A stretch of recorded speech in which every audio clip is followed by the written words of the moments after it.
How are you? I'm good, and we're live. That was to the audience. How are the audience going tonight after a thrilling first day of the fifth test? Welcome to Cricket Daily. It's the final leg of our daily podcast. How are you, Paul? Great manners. I really enjoyed today. In fact, although it had a few things wrong with it, probably going off for rain unnecessarily and slow over rates, I think it was probably the most enjoyable day of the summer for me so far. I thought the cricket was scintillating, really entertaining day. Oh, absolutely. It started with an England domination in the first 10 overs with the ball knocking our top order off, and then a brilliant counter attack by some of the younger members of the Australian top order. So had it all today.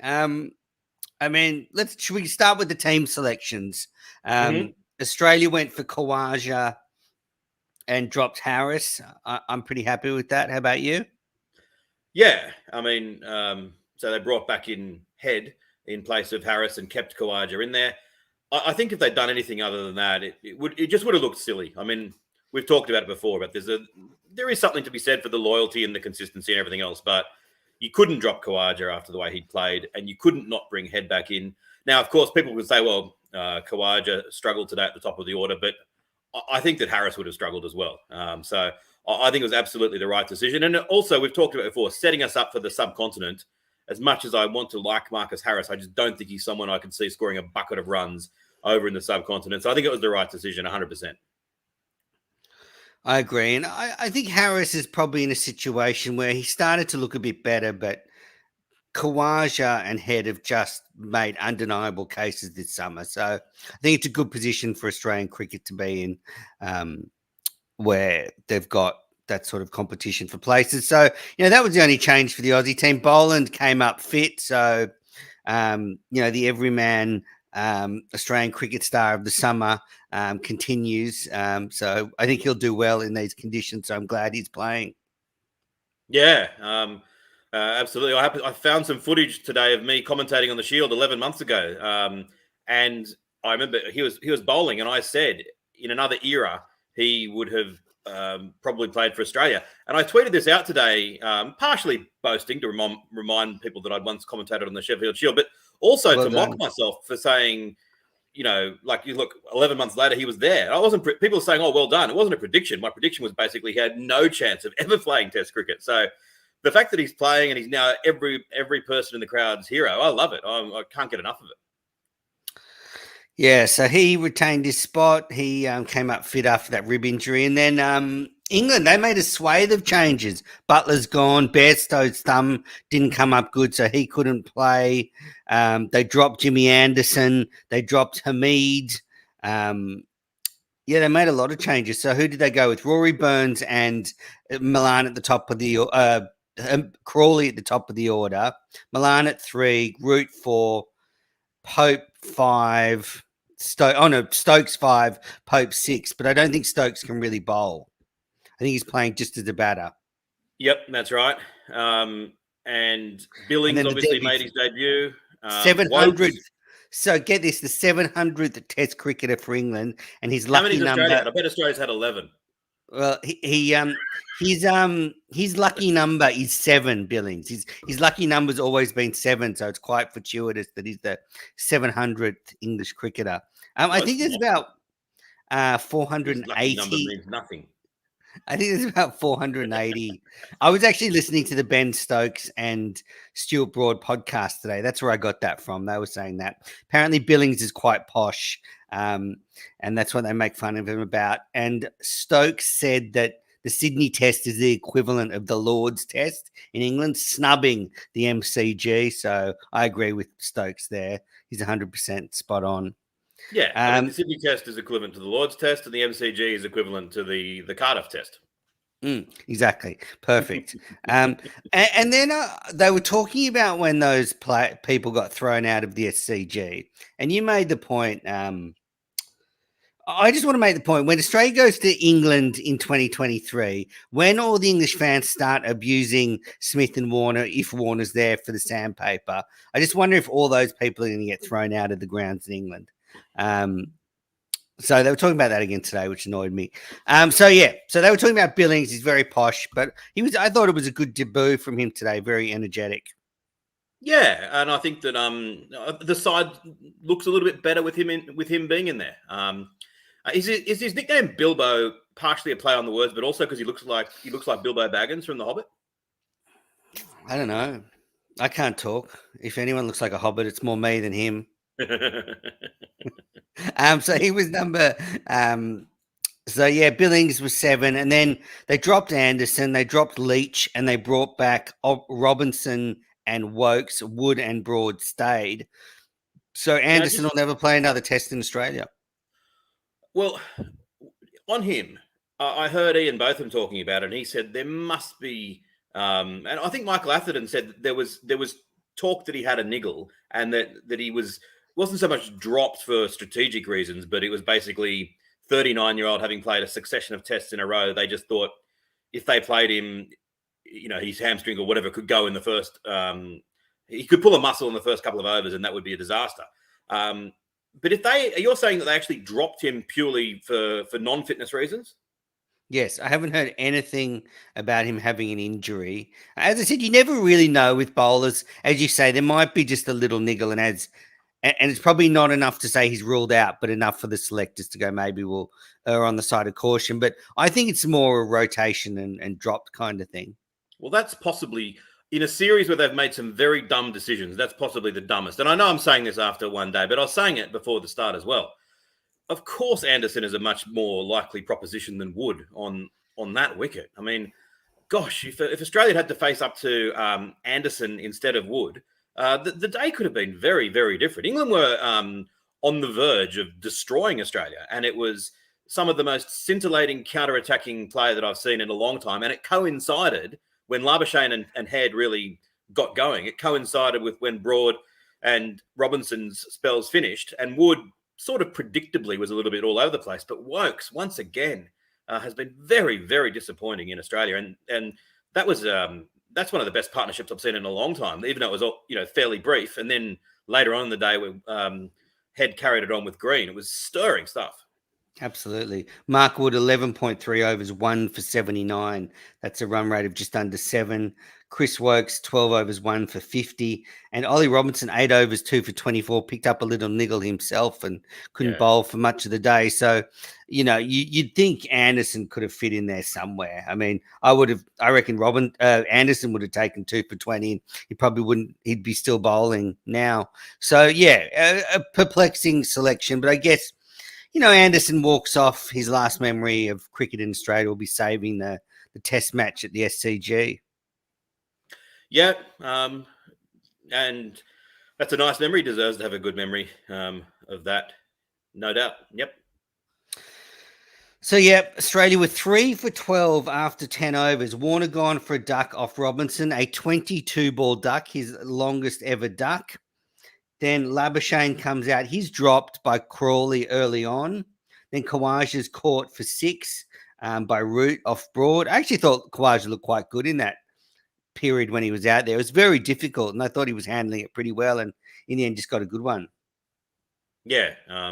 And then Smith, I don't know why Smith played at that one. I mean, maybe it was because it was spearing into the body a little bit, but it was quite short of a length. It's normally the sort of ball I thought that Smith would have left. But then Australia were 3 for 12, and that brings my stat of the day in, which plagiarism alert has come straight from Ricky Ponting's mouth, but I just couldn't resist it. So from the point when Smith was out and Australia were 3 for 12 to the point when Ricky Ponting made this point on air, when Australia were then 4 for 188, Australia then scored in that period at 5.3 runs per over. And that is absolutely amazing and vindicates all that I've been saying, that this whole get on with the job in Test cricket. This whole, stand and score very slowly and don't play any shots. It works occasionally, but I guarantee you that playing a natural game and with judicious aggression works more often than not. Look at Cameron Green today, again, playing with some aggression and playing fantastically. I think that they should all take a leaf out of the book of Head and Green. I thought it was the right tactic, particularly on this pitch where that England were trying to pitch the ball up and see what movement they could get, and Labuschagne and Head were just driving so impressively. Um, yeah, and Labuschagne 44 off 53. So to your stat, Australia 3 for 12 off the first 10. Then off the next 30 overs, Australia went 1 for 157. Unbelievable. Yeah, so it's a great counterattack. So Marnus Labuschagne, let's talk about his dismissal. This is going to be a meme for the ages. It was the reverse Rory Burns. It was just before the first break in the day, and I don't know. He slipped. I don't think it was actually a very good shot anyway, No. but then he slipped and it made it a lot worse. Can you take a stab at describing it? I think he was getting, unlike him, he was getting really gung ho because a few balls before he had sort of imperiously swatted Wokes over, lofted him over mid wicket for four, and a magnificent shot.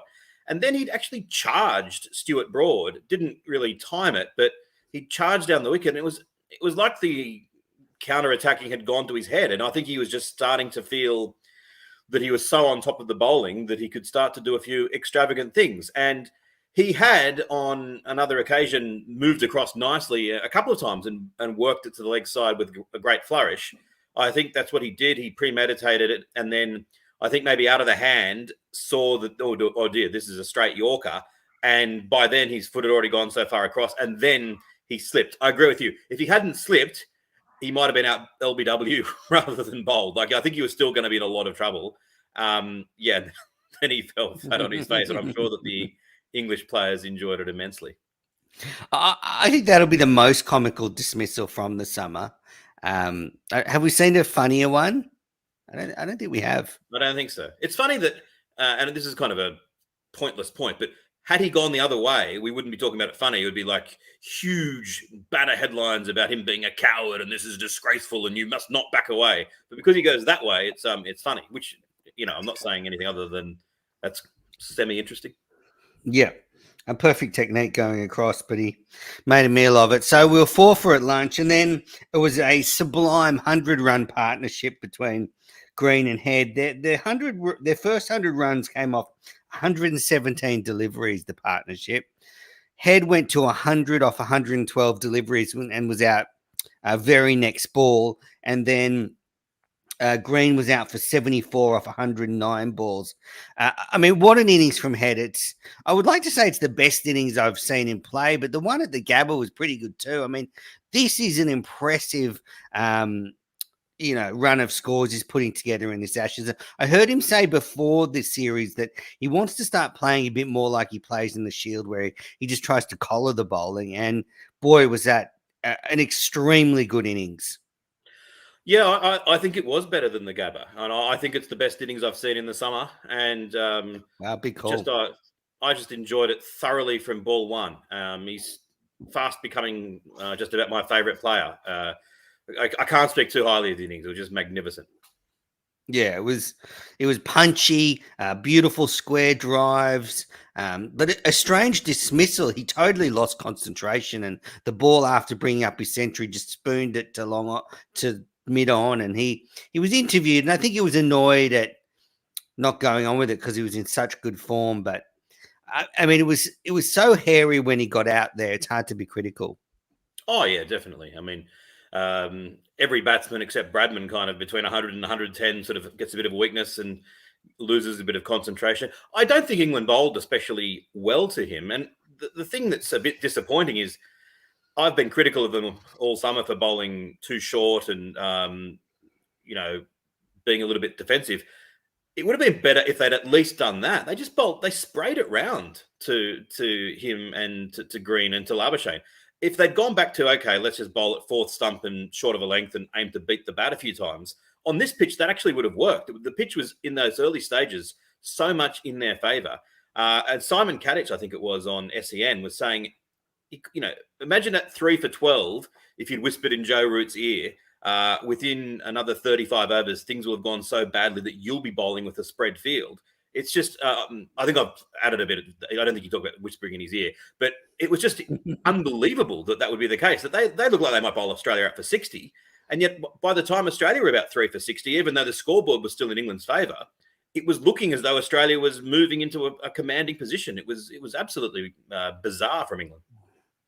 Yeah, and I do think Robinson going off did affect Root's plans because he probably would have brought him back a few times when he couldn't. But you're right. I mean, it doesn't make Woods' bowling look any better. He certainly wasn't nearly the weapon he was at the SCG, where he looked very dangerous. And even though the conditions are different, he just wasn't on. He was bowling too full, too much width. Oh yeah, he just wasn't a good day for him. So In Green hindsight, made it. they would have been better off bringing Craig Overton in. At least he would have been accurate. I'm not even sure why did they drop Leach. I mean, I guess without Stokes, they probably wanted the 4 quicks. Yeah, With Stokes being able to bowl. So Green yeah. 74, what an innings! I mean, his first half century in the first innings of a Test match. The first 50 came up pretty quickly, and then he was a bit more measured, and he finished with 74 off 109.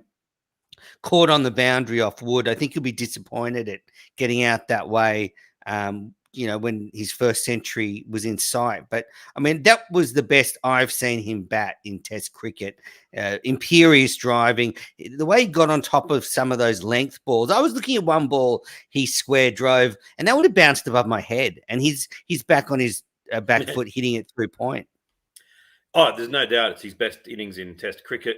And I mean, some of those shots, I remember, I didn't see it at the time. I think I was too young, but I remember years later watching a little video about the night that Steve Waugh first got picked to play for Australia. And on the news, they had a package of him playing in a McDonald's Cup 50 over game earlier in the summer and playing a back foot drive of just imperious quality that went straight to the boundary. And you hear Richie Bena's voice, he's just so, he's like, wow, that's a shot, isn't it? And Green played about 3 shots like that I just think they're the 3 crispest shots I've seen all summer. One was a back foot punch, one was more of a square cut, and one was a cover drive. You just look at those and think, you can see when you look at that why Greg Chappell says he's the most talented prospect he's seen since Ricky Ponting. They were just sublime shots. And I guess I'm starting to see why people say he's a bit of a nervous starter, because you see once he gets going, how fluent he is and how imperious he is at the crease, where his extra reach, forward and back can be so effective. And I think actually, if you look, he's a bit static when he goes out there, and that's why he's getting out early. So I think that's something for him to work on. Just as you say, just go out and be positive from ball one. It's funny though that any English scribes who are kind of saying, "Oh, well, Cameron Green's still a bit of a weak spot," that the weak spots are getting plugged pretty quickly in terms of this Australian lineup. That they're Carey will be interesting to see if he can get a score tomorrow, because that's about it. Then it's 11 players who are all in form. Yeah, absolutely. So Australia is 6 for 241. Stumps was called early.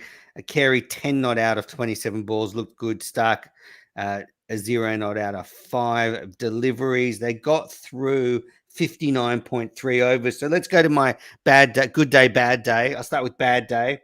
Bad day, England. In the first 3 hours of play, they only bowled 38 overs, which is just abysmal. I mean, I know they had an all-pace attack, but that is just atrocious. That's 7 overs short. But they've got to bring in immediate punishment for it. It's got to be. We talked about it. Like if at that break they just chopped Root's head off and stuck it on the end of a bat next to the boundary, no captain would ever do it again. Go back medieval style. No, you've got to be more serious than that. Like that's letting him off too lightly.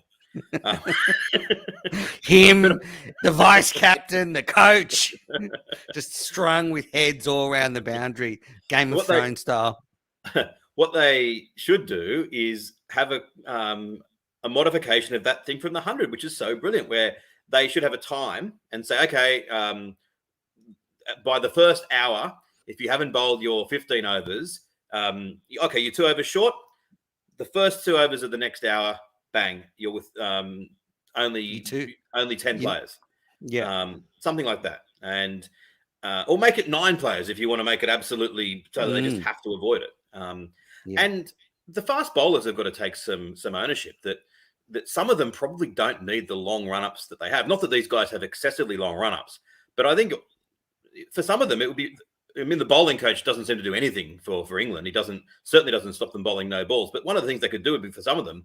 Why don't we see if we can cut 5 meters off your run up? And I bet you won't make any difference. A bowling coach, Paul Dennett. That's bad day. That and also bad day. The umpires and just cricket in general. So have we learned nothing from the SCG? So it rains again to start the day, and again they have this long build up. They delay the toss. I don't understand why they can't have the toss straight away. Even while the covers are on, give the captains a look at the pitch, do the toss.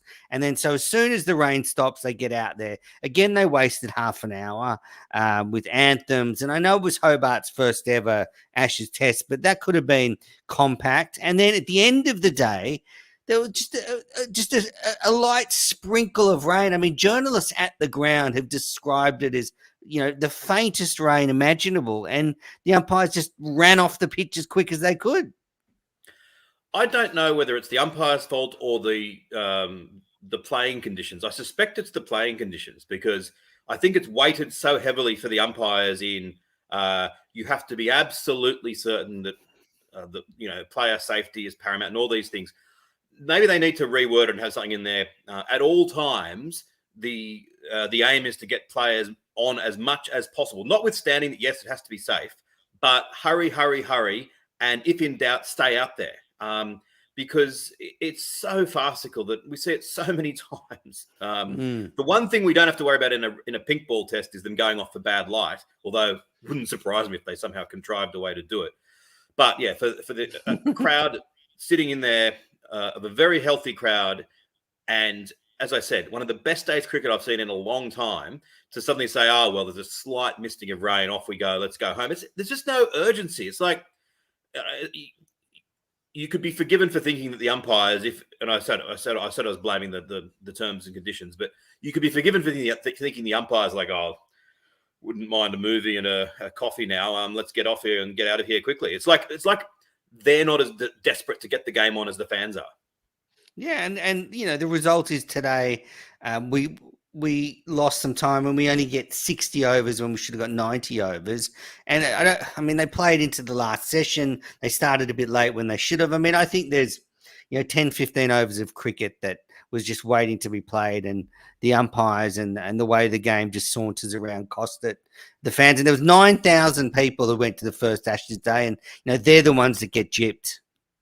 Exactly, as do the millions watching on television. And if you think about that, a day with a really healthy run rate, with wickets falling and the cricket captivating, imagine how much better it would be if they played through those rain delays when they should have, and if the bowling had squeezed in the records with extra 10 or 12 overs. It takes it to another level. It just makes it so much better for everyone. So, but credit to the curator. I thought it was a really good pitch, and it had a bit of life in it, but it certainly rewarded good batting.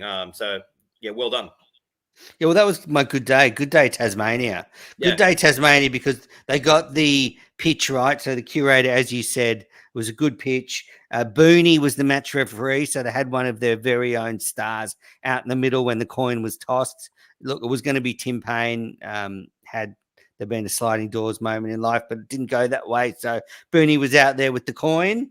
And, cricket history for Tasmania, their first ever Ashes test match under lights, and, an auspicious occasion, and they pulled it off. Absolutely. And 9,000, we've talked about it before, a small city. If you prorated that to put it to Melbourne or Sydney or anywhere else, it'd be a massive crowd. Plus, you can't underestimate that a sizable percentage of people in the current climate are just not wanting to go to sporting events. I'm sure if there was no COVID, it wouldn't have been 9,000. It would have been 16,000 or something. So, look, I was very cynical and skeptical about Tasmania getting an Ashes test match earlier in the summer. I've come around. If they can keep on producing that sort of pitch, maybe they should have all 5 there. I mean, my friend Nick is a very good barometer of the average cricket fan, the average sports fan's feeling on cricket. Like, he's the one that I think 2 years after the change in Broadcasting sent me a message saying, the cricket's not on. I've got it on Channel 9, but it's not on. I had to say, yeah, mate, it went to Channel 7 2 years ago. And it suddenly reminded me, for those of us not obsessed by the game, that you've got to be aware of these sorts of things. He sent me a message tonight saying all pitches should be green tops. So if he's being entertained, that is a massive tick for Tasmania. Well done. Yeah, it wasn't just a green top though today. So Peter Siddle, I don't know if you saw that footage. No. He was saying that it can look very green on top, but underneath can still be quite hard. So once you get through the new ball, it actually can be still quite good for batting. So I think that's the way it actually played out. What's your prediction from now in terms of to give English listeners any hope at all? Could it be one of these pitches that actually becomes better throughout the Test match and they've still got a chance? It's an interesting question. I think it's Australia tomorrow when they start will be keen to make some runs with, but there's 20 overs before the new ball comes along. So I think they'll really want to cash in on those 20 overs. So I think if Australia can get sort of 100, I think Australia will be really happy if they get up around 350. And I think that could be way too many for England. I just think that they want to get back on the plane. But, there is still the X factor of players like Crawley, Burns, Billings, who are playing for their careers. Pope, you're right. Even Milan. I mean, their careers are on the line. They got a bit of confidence from the SCG draw. So, and the way I think this Test match is going to go is, I think if, say, England 4 for 20, I think that they could just get blown away. But if they show a bit of fight early and they get in the contest, maybe they can stick with Australia. But I think we're going to see a close match. I think the interesting thing is that if they're ever going to be convinced about the need to play their shots, this is surely it. Head, Labuschagne, Green showed the right way. And when you've got a side with players like Billings, who likes to get on with it, and Stokes, whose natural game is to be aggressive, same as Pope, even Wokes coming in at number 8, that strengthens the batting as well. That he's a very handy number 8. Robinson and Wood can bat as well down the, Broad can slog it around. If they play that way with that freedom, then I think there's a chance they could go okay. But if they start to just sit on the splice, then it could get ugly. Yeah, I don't really know what my answer was in the end. I think I did a lot of fence sitting in a long time before, but that's the correct answer. I mean, we don't know. If we knew, we'd be. Start Cummins, Green, Boland. If they get the ball at with 3 hours to go tomorrow, with the dew, a bit of dew, and they could just tear through England. I mean, so yeah, let's see. There's some questions here. Reece Kemp, what aspect of Head's batting has improved the most? What do you think, Paul? Well, the obvious one to me is that I think, and he said this, that he's decided, as you mentioned earlier in the podcast, he's decided to play the way he plays in the Sheffield Shield, in the way that he plays in Test cricket. And I heard Alex Doolan, who's on SEN, the former Tasmanian player, saying that the way he's played, he's seen that in many occasions in Sheffield Shield cricket, where he just comes out and dominates. And so I suppose that's partially to a credit to George Bailey, that giving them the confidence of knowing that we're not just going to pick you for one Test match, that he can play in that natural way, knowing that if he nicked one early on in the Gabba, that wasn't going to put him under immense pressure. So I think that playing with freedom has been the big thing. Yeah, I guess the only thing I sort of think about looking at him is he just looks a little bit more fluent to me than he did a couple of years ago. But I think players, when they're in form, always do. So that could just be that. There's not many other ones. It's just a comment from Brewer. Green reminded me of a firing Watson today. Good signs. Needs to go on for a big one now. I agree. Elements of Watson in terms of the crispness of his stroke making, definitely. And the one thing that Green has done at Shield level is made big scores. So he's got it in him. He's not one of those all-rounders who you can smash you a quick 50 or 60 if they get a big one. It's a surprise. At Shield level, his history is to make big scores. So yeah, I think today he'll be disappointed. Today wasn't the day, but I think we'll see it sooner rather than later. It was the one positive moment for Wood today, that he peppered him with a few short balls, looked a bit uncomfortable, and then got him out swatting at one, caught out on the boundary. So that was one positive moment. I've got a bad day as well, just if I can. Oh yeah, good. Muscle in on your segment. My bad day is radar. That I have become more and more in love with radar because I, looking if there's nothing on the horizon.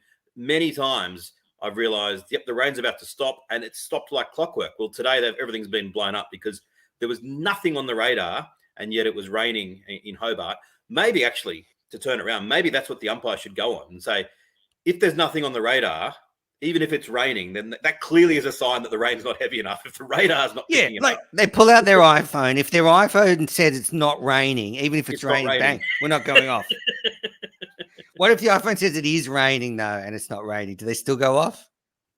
No, they should just never go off. They should play through the rain. Have you seen that footage of that one day in 1977 in England where they just wanted to get it finished? And Greg Chappell was playing, and Australia needed like 5 to win, and it came down like a typhoon, or if that's a lot of rain, like a teeming with rain. And I haven't seen it. They just wanted to finish it, and so the last 3 or 4 balls were played in the heaviest rain I've ever seen in any sporting event, and they just played through it. And they were fine. Yeah, right. So just that reminds me of the 2007 World Cup in the dark, where they just finished it when Australia won 3 World Cups in a row. Yes. All those Indians who love to think they're the best at the world of cricket. We've just got like a trophy cabinet full of World Cups. I drink out of one. It's out of sight at the moment, but they lent it to me. Drink out of for a while. Exactly. Yeah, they're just lying around the streets, just World Cups. Just borrow them. So just speaking of Indian losing, South Africa have won the 3rd test by 7 wickets. They were chasing 212 in the 4th innings. So South Africa have come back from 1-0 down in the series to win 2-1. That's quite a stirring victory. I think led by their phenomenal bowling attack of Rabada, Ngidi, Marco Jansen. But that's a big win for a struggling South African team. Yeah, and Olivier coming back as well has really helped. And I was looking at that match before they began, and I just thought, lining them up and looking at all their records, and Rabada and Ngidi, Olivier, and Jansen's obviously quite young, but they all have sensational records. And I thought they're actually going to be hard to beat in this game. And it's credit once again to South Africa. I've said it before, they just keep on reinventing themselves. They lose so many players to a variety of reasons. Their board seems dysfunctional, yet their production line of talent. There's also what's the batsman's name? Peterson. Peterson. Yeah, he scored in the Keegan Peterson. He scored 82 in this chase, 82 off 113. And he got runs in the first test in the earlier in the series as well. So he looks like a real prospect. Even their new wicketkeeper in replace of de Kock. What's his name? Verena. I noticed that he's casually got a first class average of 50 odd. So they're an extraordinarily talented sporting nation. Yeah, so I think that's an important victory. I guess, did you see Kohli's behaviour, screaming into the stump mic about the super sport coverage? I did, and I was perplexed with it and very disappointed with it. I was very disappointed in Kohli, Rahul, and Ashwin, because you know me. First of all, the Hawkeye got it right. It was going over the top. They showed a few balls later. There was one that he didn't hit and went through to the keeper, and it just missed the bails by about a centimetre. And they went and showed that on Hawkeye with the one that actually was given not out. And the 2 balls have an almost identical trajectory, except the one actually that was given not out was actually slightly shorter. But they both showed them exactly the same spot. And you just look at that, it's right. It was not out. I totally get the frustration, but I think that Murray Erasmus should be in a little bit of trouble for disparaging Hawkeye when he was out there on the field, saying that was impossible. I know it wasn't meant to be picked up in the stump mic, but he shouldn't have said that.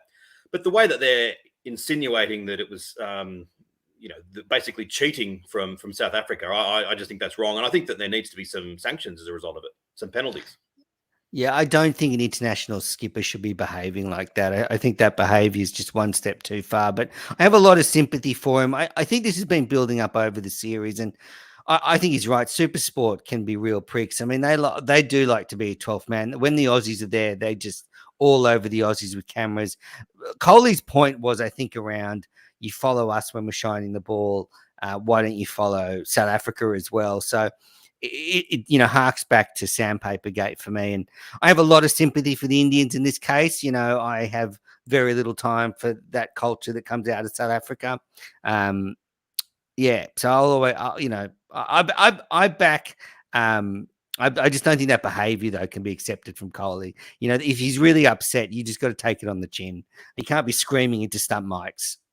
It's going to be an interesting test of the powers of the ICC because, for me, objectively, and I like all three players involved, I think they should be suspended for some matches for what they did. You know, I can't remember who said what, but Ashwin and Rahul and Kohli all said things that were particularly disappointing, and I don't think it should be tolerated. No.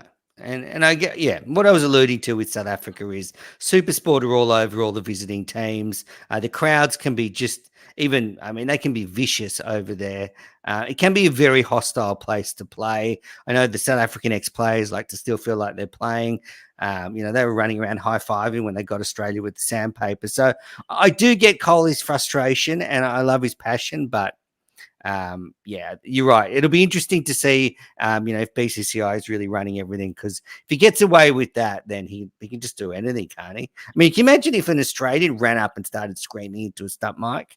Yeah, but I think that I don't think we should conflate the two tours. This one's I haven't watched every ball by any means, but I don't think that there's been any. There's virtually no crowds in there anyway. I just think South Africa got a culture of doing this. It's not conflating two tours. I just think they've got a history of doing it. Like, yeah, but I think you need some evidence that they've done it this time to say that. Yeah, well, I'm backing my man Kohli. But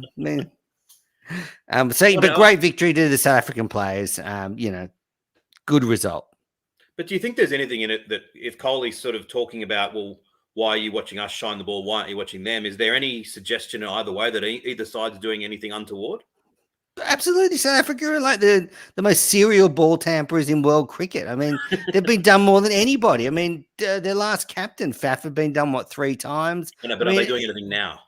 Of course they are. I mean, you've seen the way they bowl. You can't do that without doing something to the ball. No, I think you need some evidence, Menace. Well, obviously, well, maybe if Super Sport were following their players as much as they follow the tourists, would have evidence. It's an arms race. Look, I think the ICC have clamped down a little bit, but clearly Cole is suspicious. Otherwise, he wouldn't have brought it up. Yep. But the last thing that, as always, Hawkeye should go on the offensive and release a package showing everyone that this was legit. Like, it's not hard. When you see the side on and you see it all that way through, you actually realize, actually, no, they got it right. So aggressively come out and back yourself so that the significant percentage of people who think it was a mistake at least have pause to think, actually, maybe they did get it right, because it's not that hard to get that right. I'm sure with the technology they are getting it right. Yeah. I agree. All righty. Well, that's it. It's late. We'll be back here. When are you going away, Paul? Day after tomorrow. Okay, so we're definitely back tomorrow. I think we'll definitely get one more day's play, but if you can get rolled for 50 and then follow on, maybe it'll be all over on day 2. I should still be available for day 3 as long as the Wi-Fi where I'm going works, which in Australia you can never be sure of.